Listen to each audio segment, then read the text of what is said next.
What's on Your Minda contains honest, intimate, and uncensored depictions of mental health issues and experiences. Content and trigger warnings can be found in the description for each episode. Welcome back to another episode of What's on Your Minda? I'm Amanda. And I'm Diana. I feel like we introduce ourselves every other episode. Yes, we should. This could be the first time that they're tuning in. It could. Right. So, in the last episode, who are we? Who knows? Go watch that episode to get what we're talking Trying about. to guess who's who. Who's Amanda? Who's Diana? Yeah. Nobody knows, and that's okay. Yeah. But today, I have recently been seeing a lot of discourse about a certain celebrity on TikTok. A very famous celebrity who has come out recently with an album and has a lot of fans. Like this many? No. think about global. This many is not even one person. This many fans. Huge concerts, global, international star. So, a phenomenon. I'm talking about Miss Taylor Swift. Miss Tay-Tay. What's the thesis? Well, the T on the TikTok is she's recently come up with an album, right? Okay. Called The Life of the Showgirl. Oh. And I believe I've seen some factions of her fans that have been criticizing the album, the quality, the songwriting, the lyricism. I'm just wondering, there was so much love from those same fans before. Yeah. And now there's so many comments about what Miss Taylor Swift is doing or not doing well. Yeah, and that's interesting, right? I also had a thought about that because I know there is a shift in, I guess, people favoring Taylor Swift. What are your thoughts about that? Because I remember, there was a lot of love for her, but now it seems that people are, even these fans who are quite loyal or quite stronghold supporters are, I guess, shifting their minds. Yeah. What do you think's happening, actually? Man, I don't know. I feel like there could be something in there that the fans feel they're not getting the same Taylor Swift. Oh my gosh, I was thinking the same thing. Right? Yeah. I saw one TikTok talking about that she's happy now. Oh yeah. And, typically we see that a lot of good songwriting comes from heartbreak, grief, sadness, Emotions. emotion, negative emotion especially. And she seems like she's doing really well in her personal life, right? True. She's got a boyfriend, Fiance. I missed that part. Yes, she's engaged. Yeah, Good for her. Good for you, Tay-Tay. since you will be watching this podcast, congratulations. Yeah, for real. But yeah, I feel like I saw this TikTok talking about maybe she's happy now, and so there isn't any context that could make her songs more relatable to the general public. So are you saying that the general public are relatively miserable all the time? You know what? In this day and age, I won't be surprised. Yeah. But I think it's more that when we look to art, usually, we want to see things that are representative of the parts of us that nobody speaks about. Right. And that's usually the deep, dark parts. Understand. The heartbreak, the sadness, the depression, the loneliness, all of that. Yeah. And that's where art comes into To play. Yeah, like art is a form of expression Yes. for your emotions, especially negative ones or even happy ones. yeah. Yeah.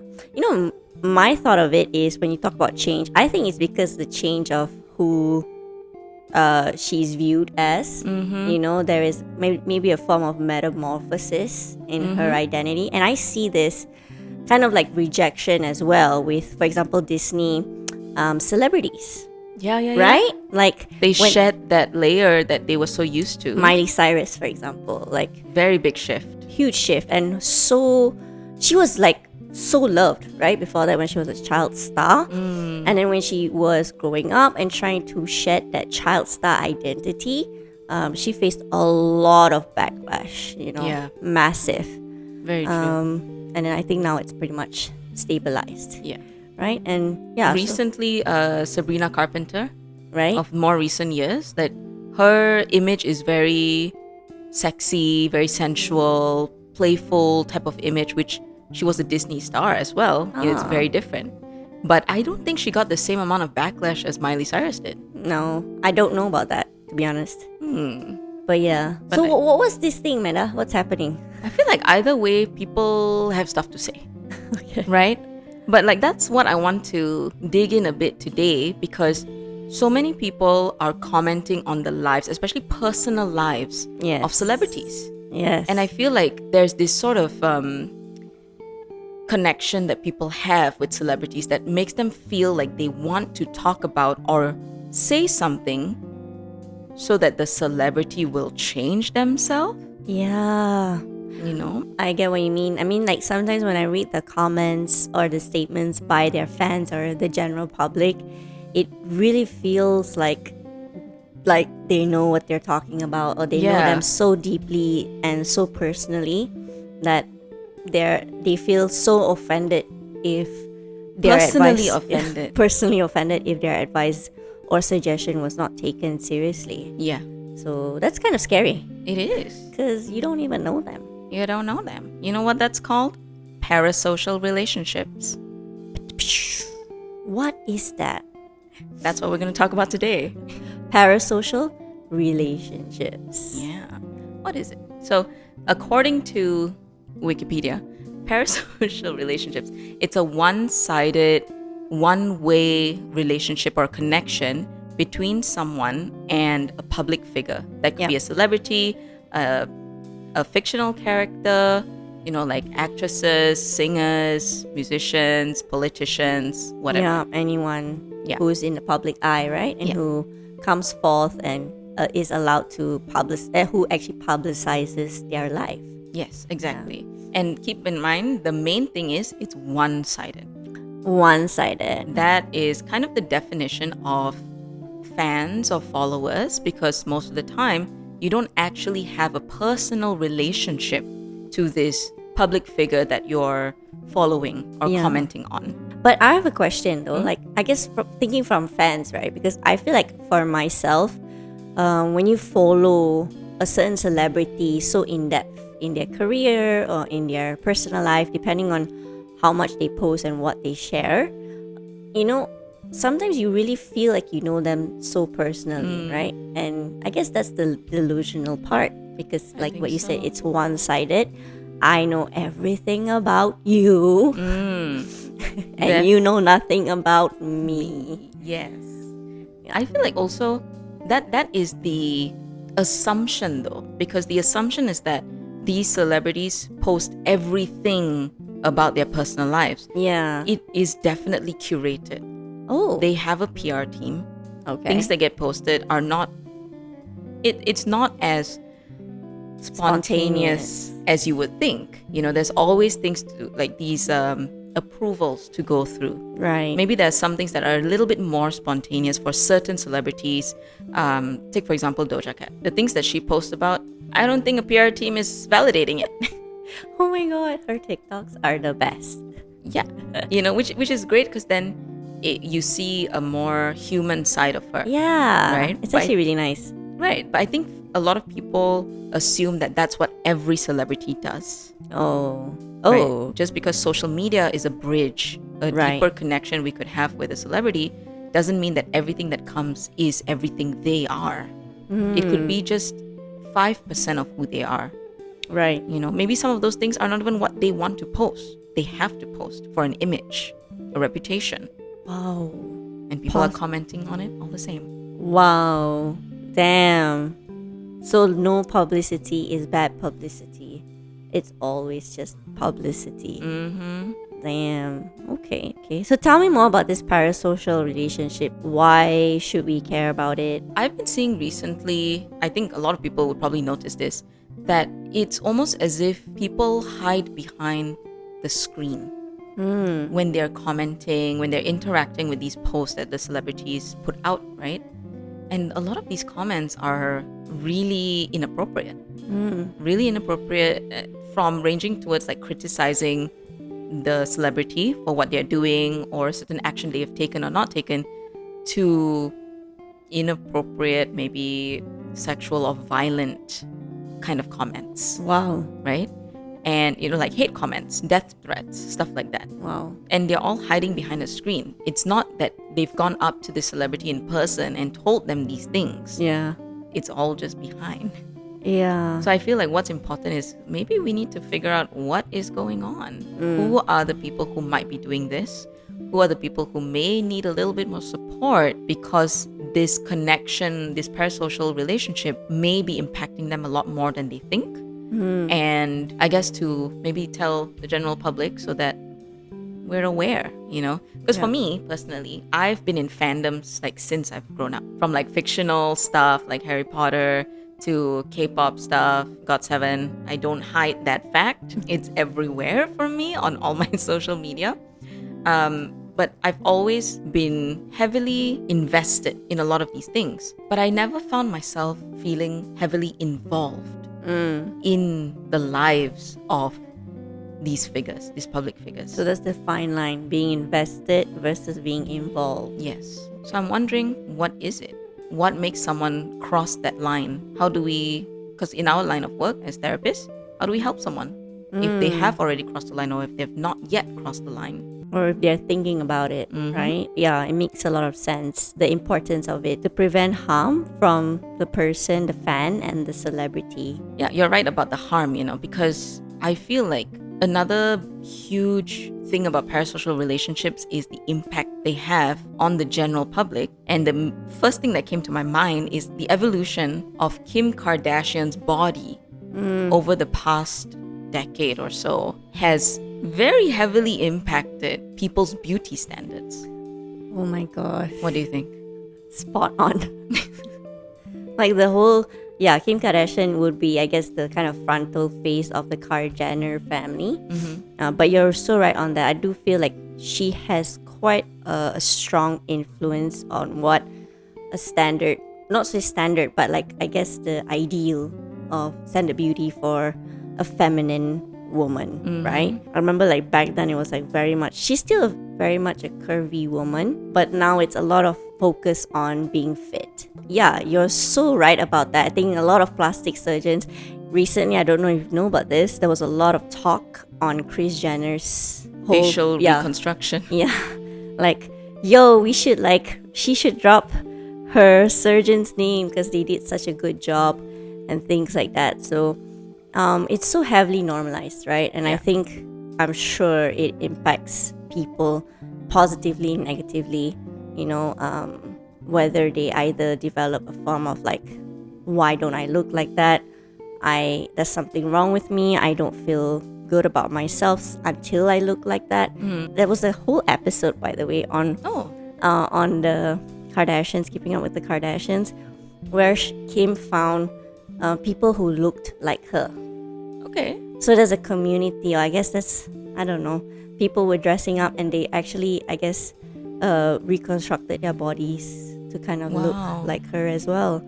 So 100% it influences beauty standards, it influences body image, what's acceptable, what's not. Also, I do want to say, I guess there's also a shift I feel in, at least from my social media, is trying to normalize different body shapes and sizes. Yeah. So as I mentioned, like previously, there was a lot of focus on large breasts and large buttocks and like the BBL body. Yeah, being like hourglass type of thing.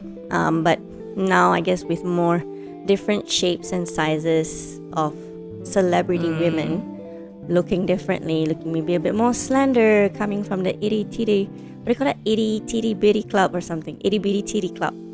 Itty bitty titty committee. Yes, itty bitty titty community. That's a tongue tie, right? Tongue, whatever you call it, tongue slang, tongue twister. Tongue twister. There you go. Yep. Brain not Minda, not here, right?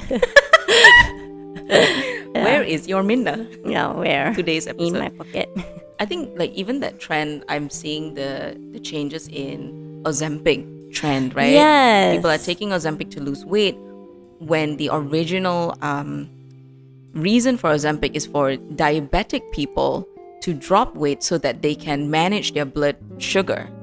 Even people doing bariatric surgery Yep. to kind of lose the weight, and it's actually can be quite dangerous as well. So a lot of these solutions that people are trying to make something that might not be as realistic, Yep. and maybe putting their health at risk. Yes. So that is the parasocial impact of it lah. Exactly. But I would argue that there are positive impact for sure. Yeah. Right? I think especially if they are following someone who has certain values, certain beliefs, or they practice certain things that can be a good influence, Yeah. then that's great. The impact is that you would identify with that, you would adopt those beliefs, and maybe feel more yourself, right? Because I would say that there's so many different aspects of this that can be a positive impact. For example, I talked about fandoms just now. I talked about being a part of fandoms.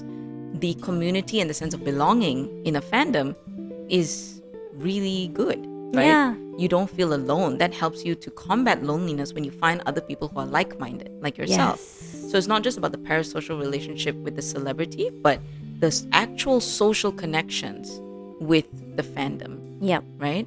And then apart from the positive impact of learning about things, of adopting certain helpful or positive values, for Yeah. example.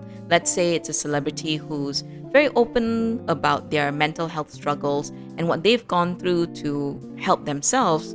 The fans would most probably also have very good mental health values. Yes. 100% agree. Right? I can think a lot of YouTubers who I followed. Oh, like who? Like Jen Im. Yeah. Jen Im really talks a lot about mental health, a lot about self-development, and you really can see her easing into herself through these years. That's true. I can think of Zoella. Oh, She yeah. taught me a lot about anxiety, about panic attacks.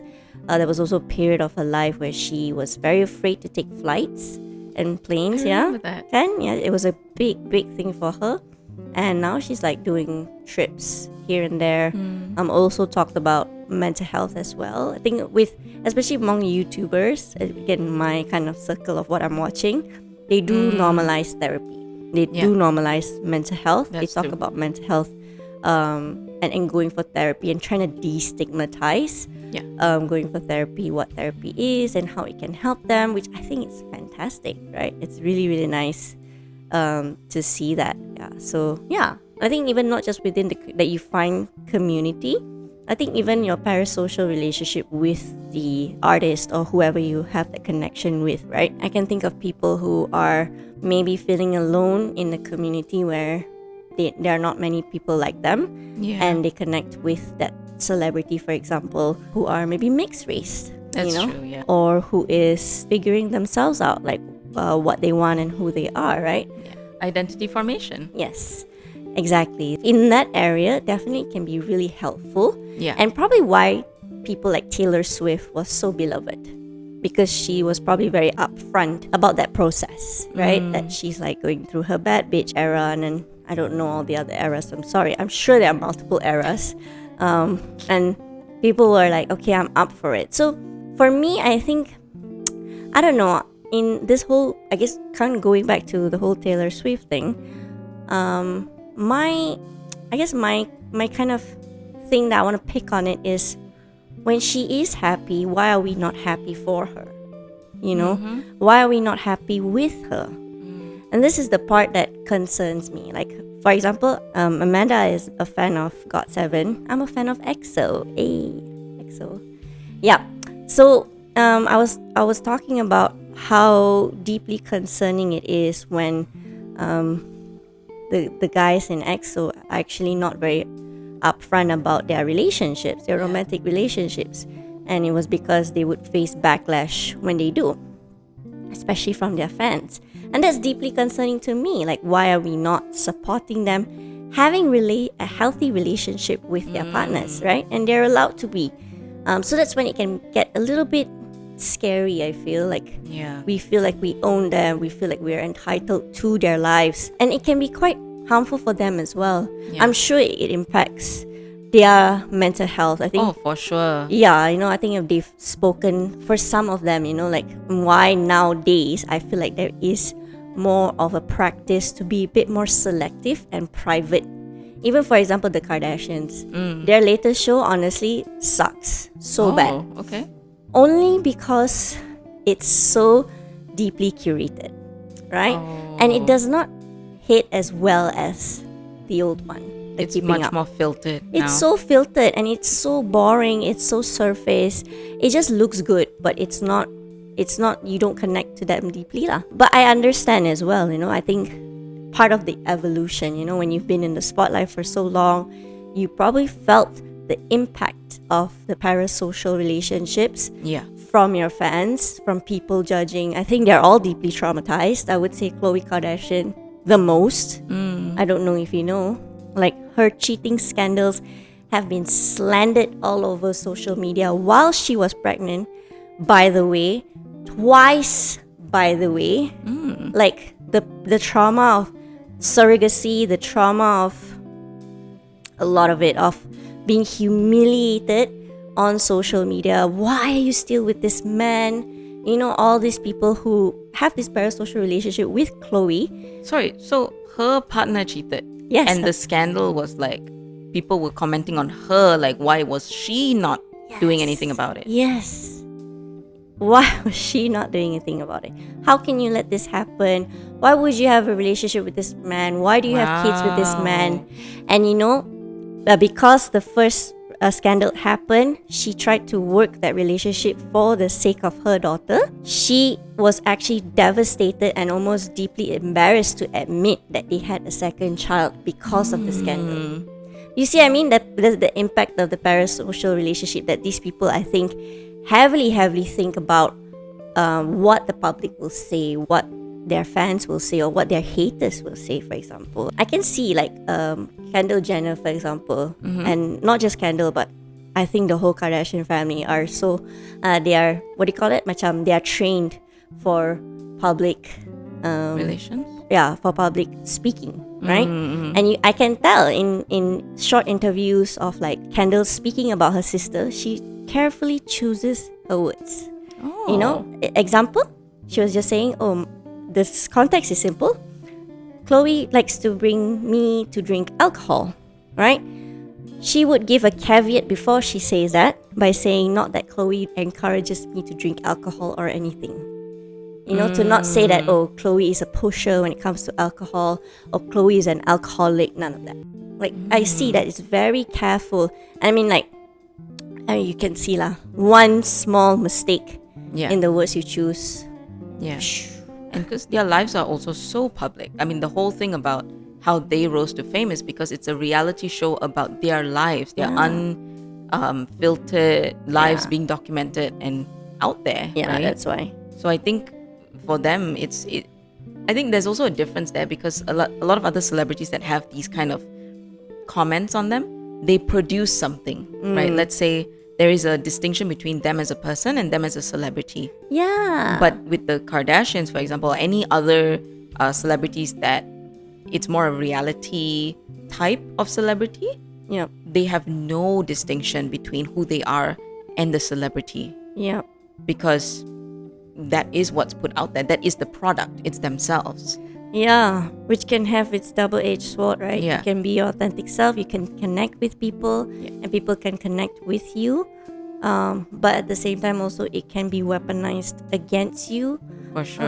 And used to like really hurt you in those really personal buttons. Yeah. That only certain, like, people can say certain things about you, and it hurts in a very specific way because of how much they know your personal life. Yeah. So I think with that, like, it's so obvious that the negative impact is on the celebrity, right? On the public figure. I'm also wondering, like, because when we talk about positive impact just now, we were talking about the person who might be having a parasocial relationship with the celebrity. But when we talk about negative impact, we've only talked about the impact on the public figure. You see? So I'm wondering as well, like, is there a negative impact on the person themselves? Yeah. Definitely, I think Yeah. for some who have maybe like insecure attachment styles, they might experience the kind of emotional waves of up and down through a parasocial relationship, right? Because you don't have a sense of secure attachment or relationship with this person or with yourself, right? So that can actually impact the person in a really harmful way, you know? Yeah. Because, for example, your celebrity gets married or gets in a relationship, and you're like, what? Or your celebrity gets hurt in a relationship. Oh my god, because this happened to them, I'm gonna rid men for all my life, for example. So it becomes a little bit enmeshed. I think that's the right word, enmeshed. Yeah, like your sense of identity, you would kind of slowly be, you know, oh, I'm this person, or this person is me, My best friend, Yeah. I think a lot of this is very common in K-pop. They refer to this person as like husband or wife Oh, of theirs, right? It's like my husband or like my wife. Okay, I'm not gonna lie, I do it sometimes, but I always do it as a joke.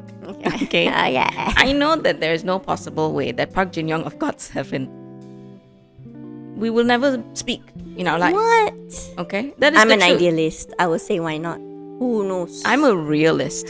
Okay, we will never speak. I know that, right? Right. But I think a lot of people take it a step too far when they say, like, when you mentioned, let's say, you talked about EXO just now, and there's a very real thing that happened when Chen of EXO got married, Yeah. and the fans that were against this were so extreme that they gathered outside, I think, the entertainment building and burned merchandise, Yeah. That's so albums, sad. and unique merchandise related to him and the EXO members, right? Because their husband, who should be single forever, That's the thing. got married. That you is know? not realistic. Yeah. And not possible, and also you're not healthy, right? Because outside of that identity of him as a celebrity or an artist, he's also a man. He's a human husband. being. Yeah, you know, and he's allowed to make personal Yeah. choices that may not be aligned to his brand. Exactly. I think it's so hard to see, right? But I feel like there's definitely signs that could maybe let us know who's more at risk of not knowing the lines. How do you know when you're getting involved when this parasocial relationship is so common nowadays, especially with social media, right? The first thing that comes to my mind is when we talk about borderline personality disorder, that line can be very blurry even when it's not a celebrity, Yeah. you know? So I'm wondering as well, what other risks or factors that would make someone at a higher risk of developing an unhealthy parasocial relationship? I think what comes immediately to the top of my head is people who might struggle with delusions, right? Either from the schizo type of disorders Yeah, or even the personality type of disorders. that's true. Yeah, so those who feel like, oh, this celebrity is actually my long lost partner, or actually they are yearning for me to reach out to them, which can actually cause like stalking tendencies or obsessive behaviors, creating shrines, going to paranormal, people what jumpy and things like that, prayers, or all those things, right? Like, and they believe that the celebrity is sending them messages through Yes. their shows or what they talk about in interviews and stuff like that. And so they truly believe that this celebrity is meant to be with them. Yes. Right? Which is, to be honest, a bit scary, because how do you disprove that when they could see the connections everywhere, even if it's illogical? Yeah. Not just that, 'cause that's the scary thing about delusions. It somehow just fulfills itself in some way, Yes. right? I think apart from that, another risk factor is if someone's underage, if they're minors, because they are in the stage of identity formation. If they have started to latch onto a public figure that they truly resonate with, they feel it's relatable, obviously they will start to form their identity similar to this figure, especially if maybe they're more socially isolated. They're more alone in their Yes. circles, you know? Exactly. And this reminds me of the whole trend on 6'7". I don't know if you know about it. Actually, I don't know about that much. It's this slang.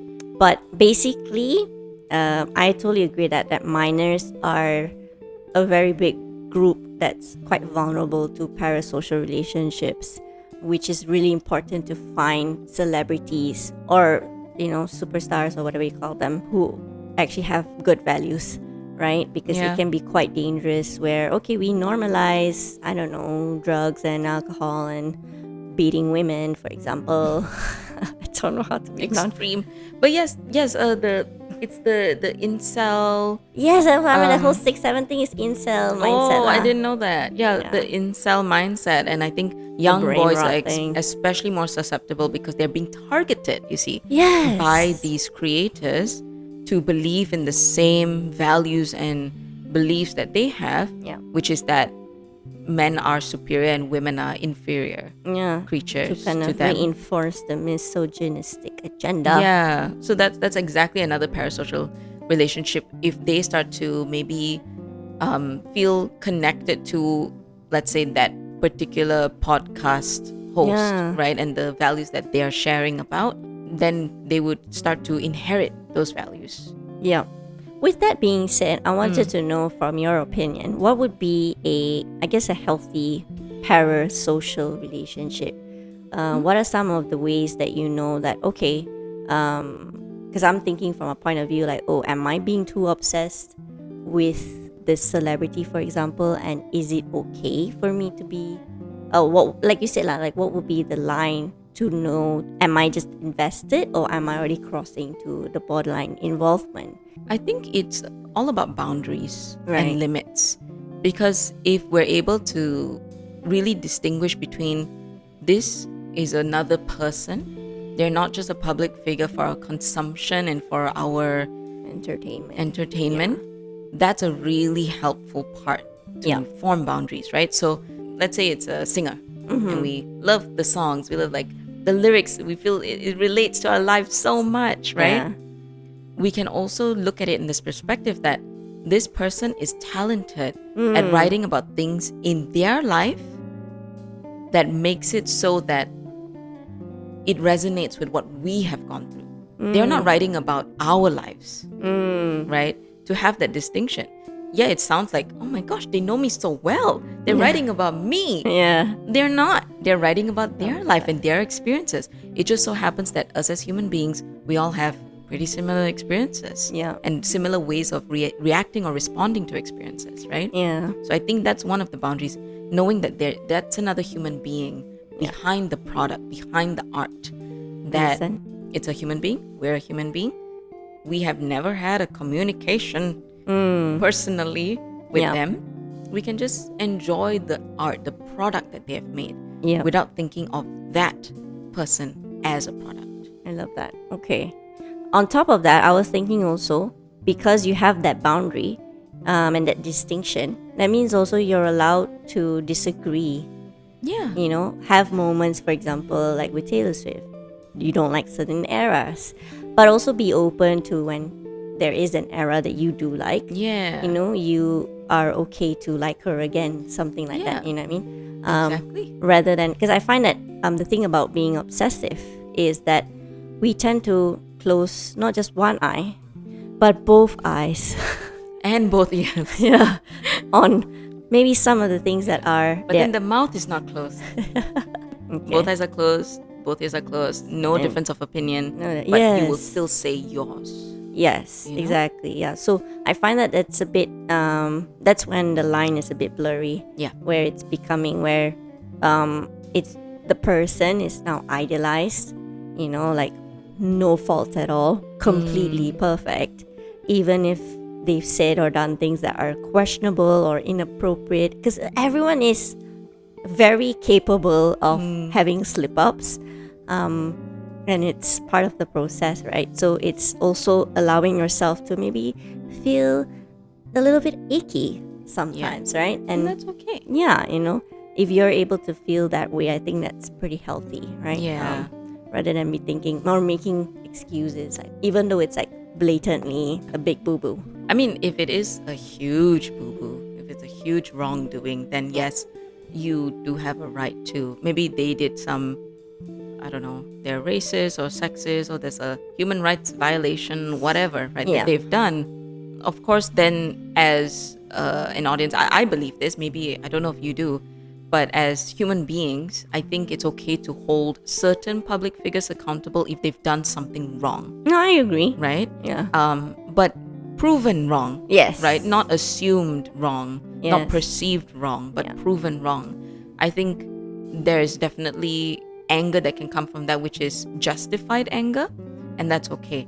But if all of that only results in hate comments or death threats, that's not productive or helpful for anyone, you Yeah. see? So even though I'm saying like there is an opportunity to have this anger towards them, it doesn't mean that we have a right to comment on their lives or them as a person.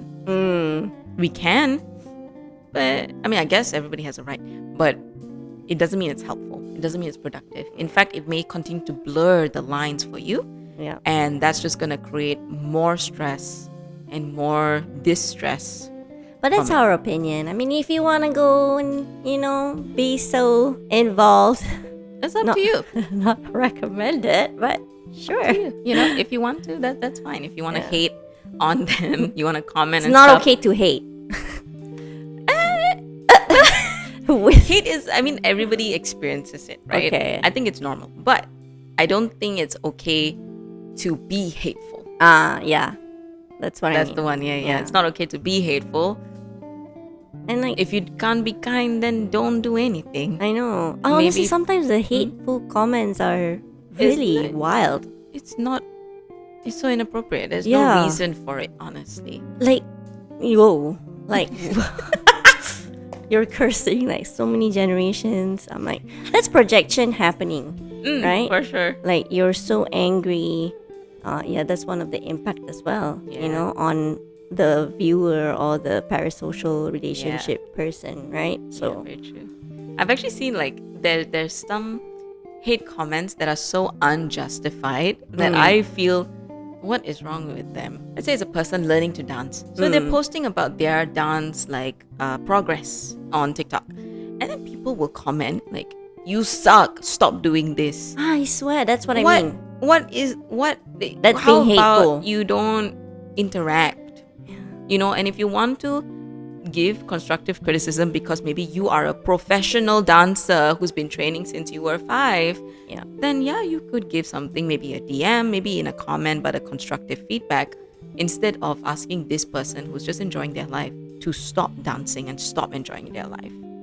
What makes me curious is these people who are scrolling, they feel like, oh, my opinion must be said. That's the part. Entitlement. Yeah, that's the part that makes me curious. I'm like, oh, where did you get that from? What makes you think I want to know that, or that person wants to know that, for example? Exactly. And especially if it's a hateful comment. And for some, it almost feels like they have to do it for the sake of, like, I don't know, justifying something.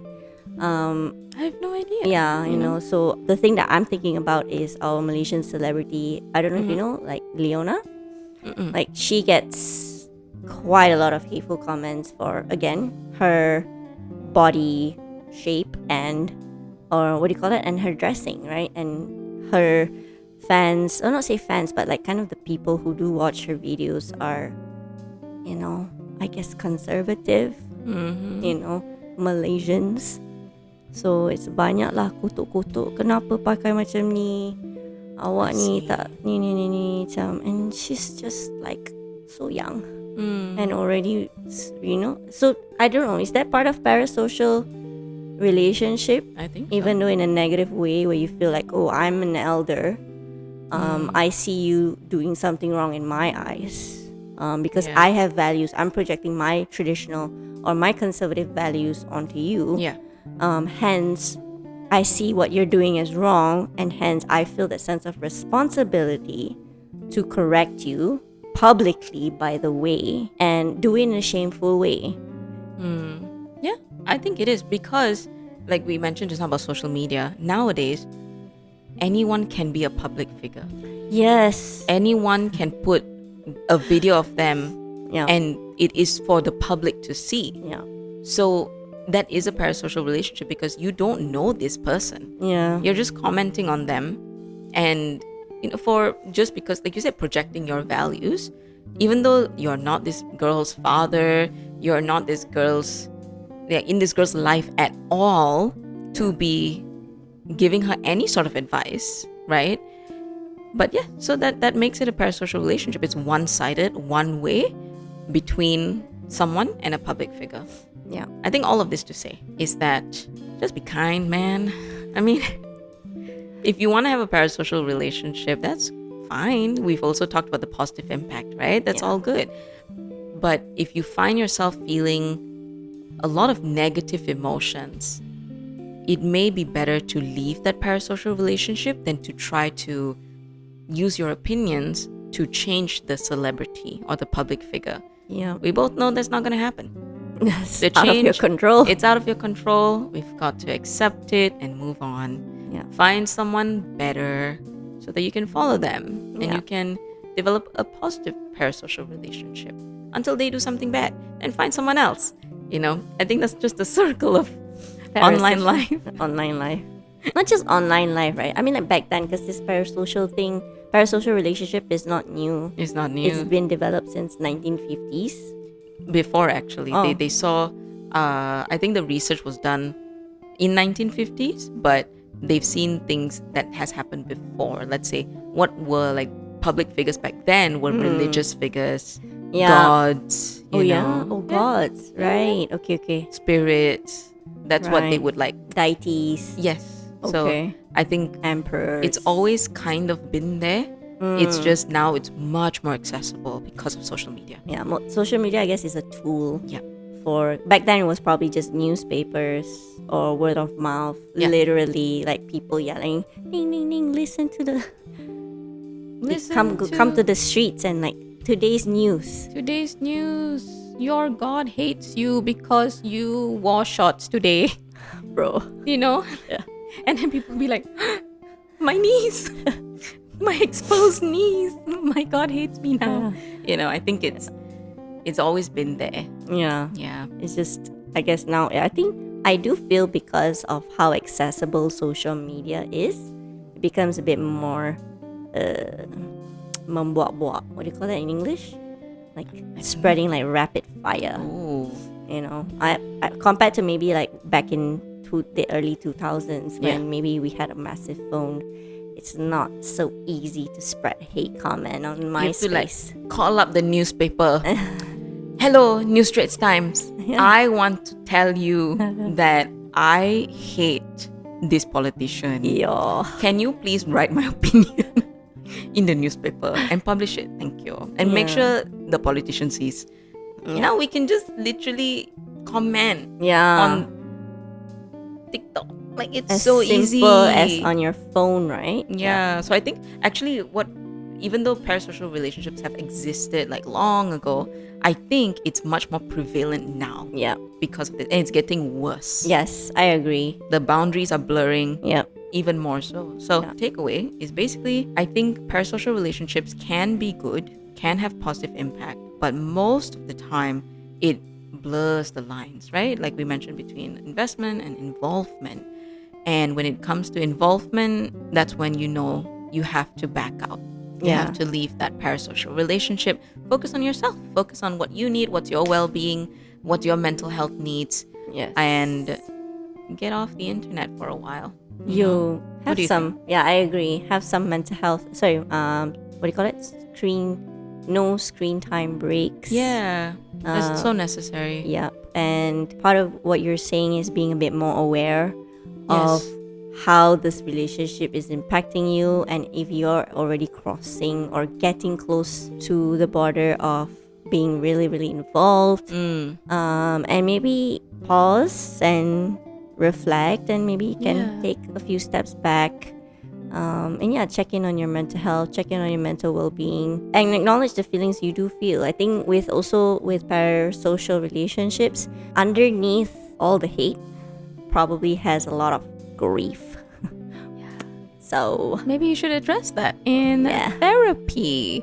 Speaking of which, we are therapists. So if you'd like to explore this with either one of us or any of our therapists at Minda Psychology Services, feel free. We've got our links down below.